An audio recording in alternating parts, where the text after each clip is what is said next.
After the end of World War II, the world was split into two, East and West. This marked the beginning of the era called the Cold War.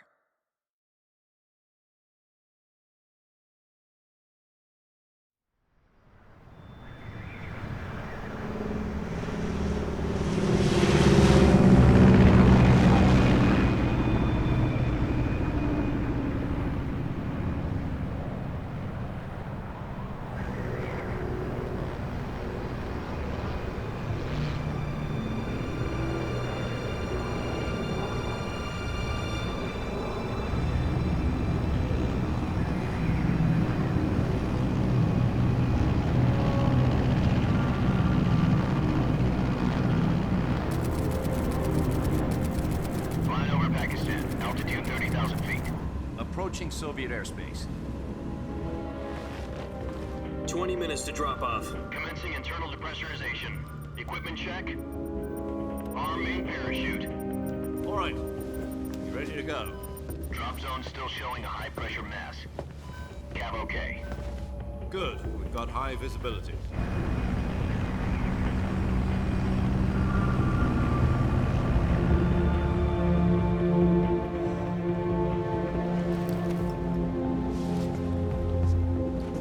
Put out that cigar. Connecting oxygen hose to interior connector. Put on your mask.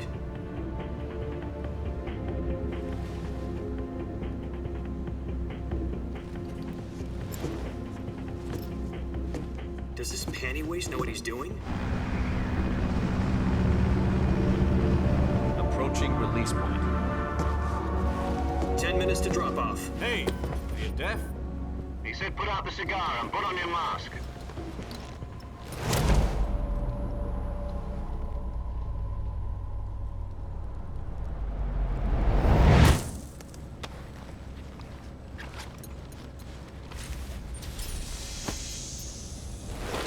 Depressurization complete. Checking oxygen supply. 6 minutes to drop off. Opening rear hatch.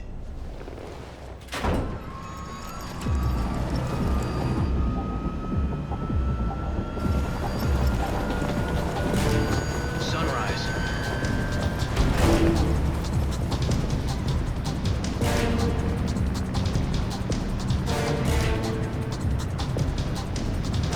External temperature minus 46 degrees Celsius. 2 minutes to drop off. Stand up. You'll be falling at 130 miles per hour. Try not to get frostbite from the wind chill. 1 minute to drop off. Move to the rear. Activate bailout bottle. This is one for the history books. The world's first halo jump. 10 seconds to drop off. Stand by. Status okay. All green. Prepare for drop off. Countdown. 5, 4, 3, 2, 1. Spread your wings And fly. God be with you.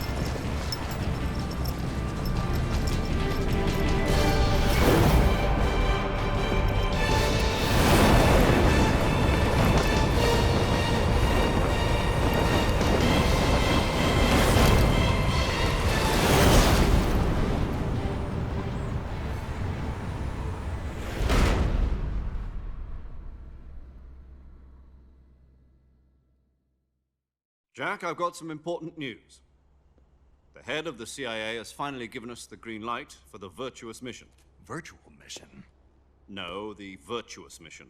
The future of our Fox unit depends on it. If it succeeds, we'll be officially organized into a unit. Virtuous mission? Sounds like some kind of initiation ritual. You know, don't get cocky. This isn't a training op. Right. So what exactly is this wonderful mission? Well, about 2 years ago, a certain Soviet scientist requested asylum in the West through one of our moles. His name is Nikolai Stepanovich Sokolov. He's head of the OKB 754 Design Bureau, one of the Soviets' top-secret weapon research facilities, and the East's foremost expert on weapons development. Sokolov? Isn't he that famous rocket scientist? The very same. On April the 12th, 1961, the Soviets achieved the first manned spaceflight in history. The Earth was blue, but there was no God. Well spoken. The rocket that carried Yuri Gagarin into orbit was the A-1, known as the Vostok rocket. Sokolov is said to be the man most responsible for the multi-engine cluster used in that rocket. After Gagarin's flight, Sokolov left rocket development to become the head of the newly established Design Bureau. From a lowly technician to head of a design bureau, that's quite a success story, so why do you want to defect? It seems he'd become afraid of his own creations. Afraid?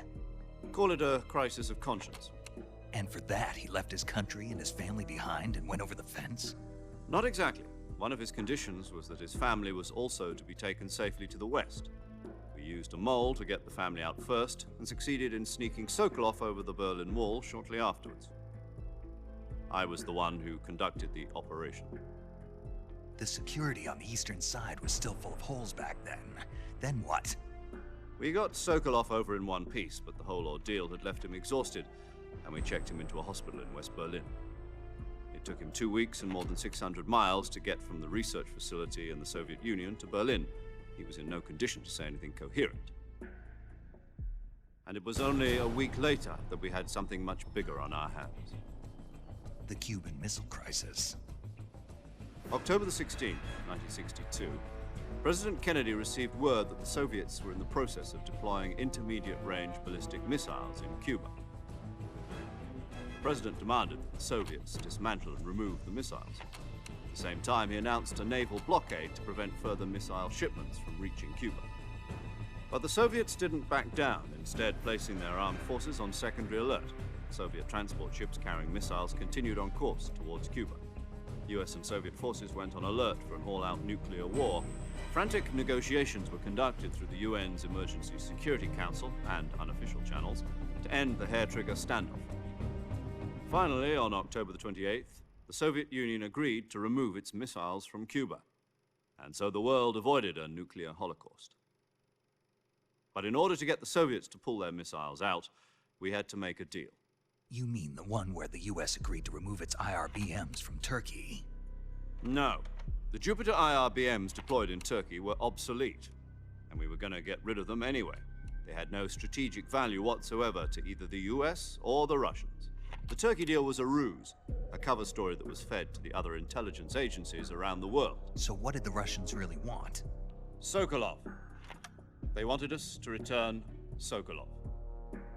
You mean the Soviets pulled out of Cuba just to get their hands on Sokolov? That's right. What the hell was he working on? At the time, we had no idea. We were running out of time. It was either give up Sokolov or risk full-scale nuclear war. In the end, we had no choice. President Kennedy gave in to Khrushchev's demand. The next day, I got Sokolov out of the hospital, handing him over to agents on the eastern side. Sokolov kept on screaming, "Save me," until he disappeared from my sight. Then a month ago, we received some new information from one of our moles. About Sokolov? Yes. He was taken back to the research facility and forced to continue working on the weapon in question under KGB supervision. What's more, it's on the verge of completion. So what kind of weapon is it? Something to do with space rockets? No, missiles. Same technology. I guess you're right. We don't know the details, but it appears to be a new kind of nuclear device. For half a year now, the Soviets have been conducting frequent nuclear tests at Semipalatinsk. Something to do with the weapon, I assume. We're talking about a secret weapon so big that Khrushchev was ready to pull out of Cuba to get it back. Is Sokolov still in the facility? No. According to our intelligence, he's in Selinoyarsk, a place in the mountains about 3 miles to the west that's known as the Virgin Cliffs. The Virgin Cliffs. Nice name for a virtuous mission. They moved him there just recently. Why? Apparently, they're conducting a field test of the weapon, but it's our best chance to get him back. This mission would never have been possible if he was still in the research facility. This is our last chance. Sokolov must have known that too when he contacted us.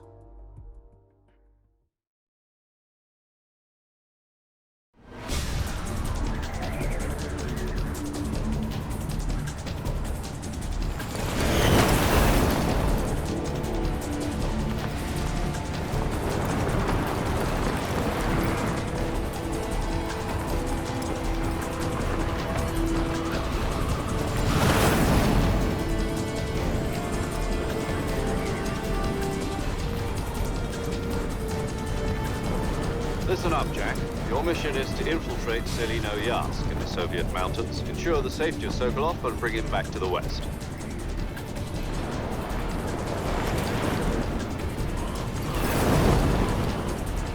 If we don't get Sokolov back before that weapon is complete, we'll be facing a major crisis. The clock is ticking.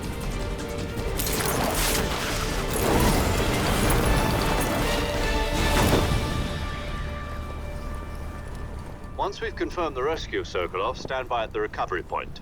A recovery balloon will be dropped at that point. Helium will be pumped into the balloon to inflate it. The process takes about 20 minutes. Once it's complete, the gunship's arm will latch onto the balloon and pull it up. The Fulton surface-to-air recovery system. I'm familiar with the theory. Take it easy. It's been combat-proven. Do you think Sokolov is up to it? The shock will be less than during a parachute jump, and the arm can handle up to 500 pounds. So you're planning on going over the border in a single combat Talon? She's equipped with two 6-barrel 20mm Vulcan cannons, as well as two 40mm machine guns. Sounds like she could hold her own against a battalion of tanks. Even with the fuel in the reserve tank, we're facing a 4-hour time limit. If all goes well, it shouldn't take more than a few hours. Home in time for dinner. But if anything goes wrong, you'll be eating dinner, breakfast, and all the rest of your meals in the jungle.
Do you copy? You're already in enemy territory, and somebody might be listening in. From here on out, we'll be using code names to refer to each other. Your code name for this mission will be Naked Snake. I'll be referring to you as Snake from now on. You're not to mention your real name. Snake? Well, you don't like snakes? What do you mean? Well, you've eaten one before, haven't you? In survival training? I'm glad to hear that. I don't know if I'd ever order one in a restaurant, but... Be careful, you might not have a choice. What about you, Major? What should I call you? Let's see. I'll be Tom. Call me Major Tom. This will be a sneaking mission. You must not be seen by the enemy. You must leave no trace of your presence. Is that clear? This kind of infiltration is the Fox unit's speciality. In other words, weapons and equipment are procured on site. That goes for food as well. You're completely naked, just as your name implies. Great. Now I see why you asked me if I like snakes. I suppose calling me Snake was your idea of a joke, too. No. There's a good reason for that. I'll tell you later when the time is right. Gotcha. Getting back to the subject, how exactly am I supposed to feed myself? You've been issued a knife and a tranquilizer gun. Use them to hunt for food. You'll also find some medical supplies in your backpack. Yeah, about the backpack. I lost it in a tree on the way down. I see. Well, you'd better go back and get it then. You know where it is? No problem. I can see it from here. It's stuck on a branch. To climb a tree, stand in front of a tree that's covered in ivy and press the action button. I'll be monitoring your progress over the radio. We can't risk violating Soviet airspace, but I'll be in the gunship. My frequency is 140.85. I'll give you a call if I need to talk to you. If you need to talk to me, use the send function. Okay, Snake, go get your backpack.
I see you've retrieved your backpack, Snake.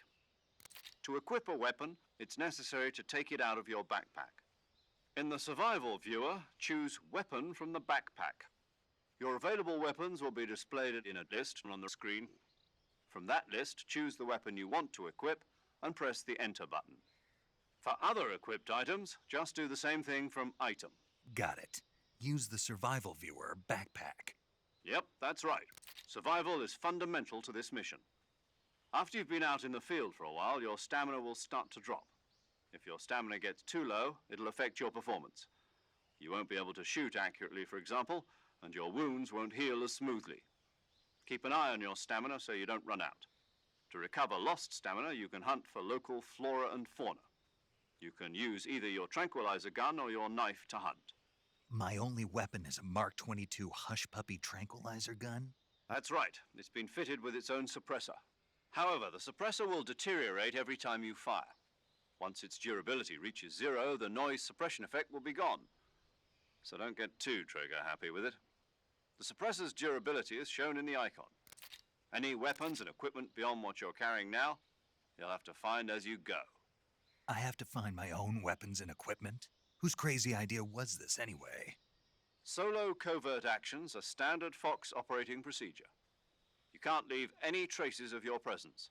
No weapons, equipment, footprints, sweat, or bodily waste. The same goes for bullets and cartridges, too.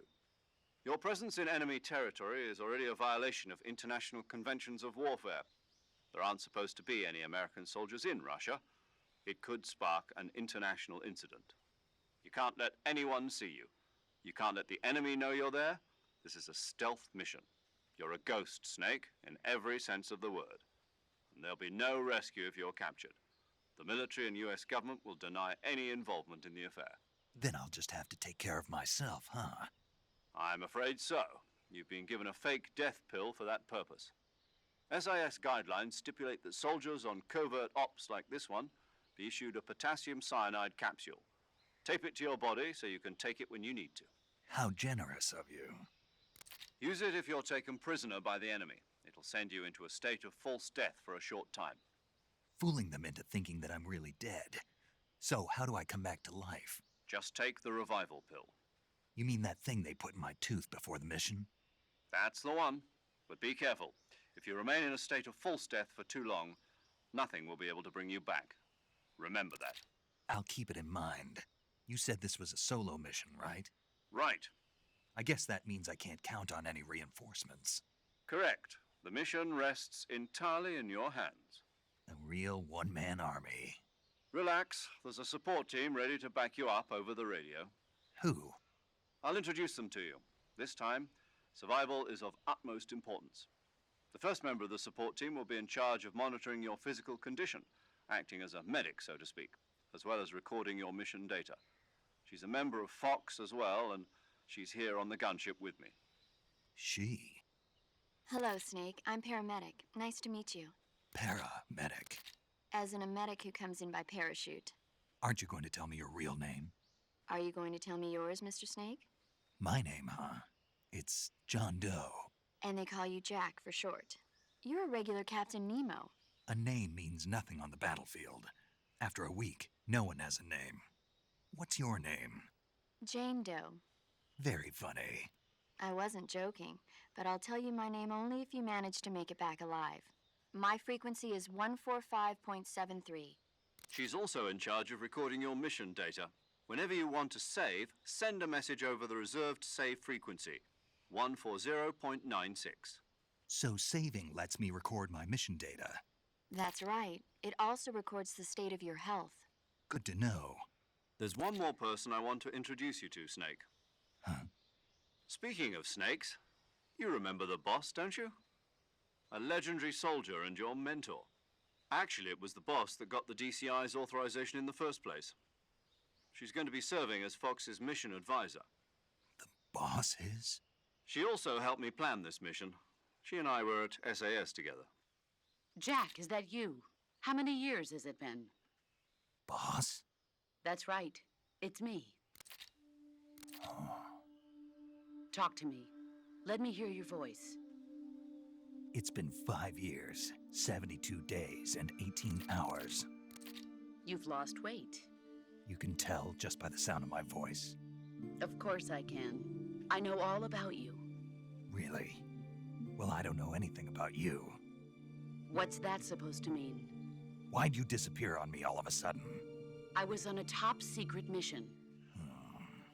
You didn't need me anymore. But there were still so many things I wanted you to teach me.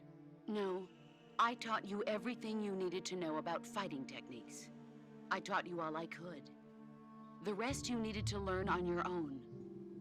Techniques, sure. But what about how to think like a soldier? How to think like a soldier? I can't teach you that. A soldier needs to be strong in spirit, body, and technique. And the only thing you can learn from someone else is technique. In fact, technique doesn't even matter. What's most important is spirit. Spirit and body are like two sides of a single coin. They're the same thing. I can't teach you how to think. You'll just have to figure it out for yourself. Listen to me, Jack. Just because soldiers are on the same side right now doesn't mean they always will be. Having personal feelings about your comrades is one of the worst sins you can commit. Politics determine who you face on the battlefield. And politics are a living thing. They change along with the times. Yesterday's good might be tomorrow's evil. Is that why you abandoned me? No, it had nothing to do with you. I already told you, Jack. I was on a top secret mission. A soldier has to follow whatever orders he's given. It's not his place to question why. But you're looking for a reason to fight. You're a natural-born fighter, but you're not quite a soldier. A soldier is a political tool, nothing more. That's doubly true if he's a career soldier. Right and wrong have no place in his mission. He has no enemies and no friends. Only the mission. You follow the orders you're given. That's what being a soldier is. I do whatever I have to get the job done. I don't think about politics. That's not the same thing. Sooner or later, your conscience is going to bother you. In the end, you have to choose whether you're going to live as a soldier or just another man with a gun. There's a saying in the Orient, loyalty to the end. Do you know what it means? Being patriotic. It means devoting yourself to your country. I follow the president and the top brass. I'm ready to die for them if necessary. The president and the top brass won't be there forever. Once their terms are up, others will take their place. I follow the will of the leader, no matter who's in charge. People aren't the ones who dictate the missions. Then who does? The times. People's values change over time, and so do the leaders of a country. So there's no such thing as an enemy in absolute terms. The enemies we fight are only enemies in relative terms, constantly changing with the times. As long as we have loyalty to the end, there's no point in believing in anything, even in those we love. And that's the way a soldier's supposed to think? The only thing we can believe in with absolute certainty is the mission, Jack. All right, but do me a favor. What is it? Call me Snake. Snake. Oh, right. Your code name is Snake. It suits you well. That's right. The legendary unit that the boss put together during World War II was a snake. The Cobra unit, a group of heroes that brought the war to an end and saved the world. As long as you've got a legendary hero backing you up, you'll be fine. Isn't that right, Snake? Yeah, I can't think of anyone else I'd rather have with me. Oh, and one more thing, boss. Yes? It's good to hear your voice again. Same here. After all, who knows if either of us will make it out alive? Snake, you are always best at urban warfare and infiltrating buildings. But this is the jungle. Survival is going to be key. Those CQC techniques I taught you are sure to come in handy. CQC? Close quarters combat, huh?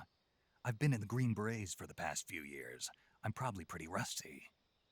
Not to worry. I'll be here to help you remember.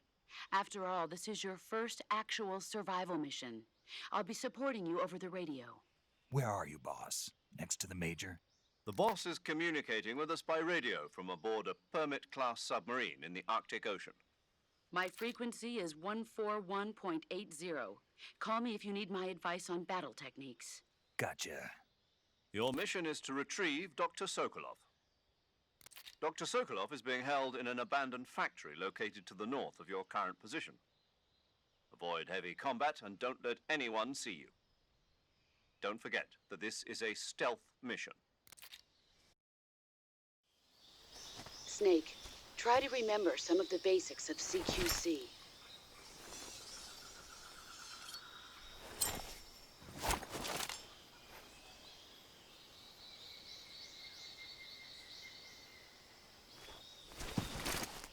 Commencing virtuous mission now.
Saving the game, Snake?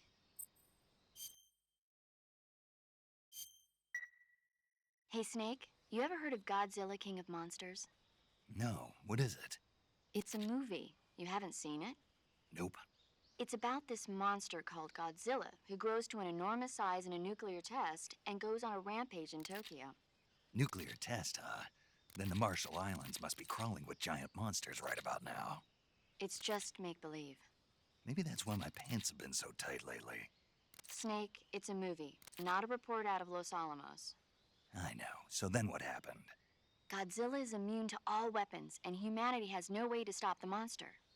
Dr. Shirazawa develops a new type of weapon, but meanwhile, Godzilla is getting closer and closer to Tokyo, obliterating everything in its path. It was originally a Japanese movie, but they made an American version, too. I recommend seeing the original Japanese one if you ever get the chance. It's mostly mindless fun, but it's also got a serious anti-nuke message as well. Where can I see the original? You'll just have to go to Japan. Really? That's too bad. Well, if you wait 40 years, you might be able to see it in America, too. Why's that? 2004 will be Godzilla's 50th birthday.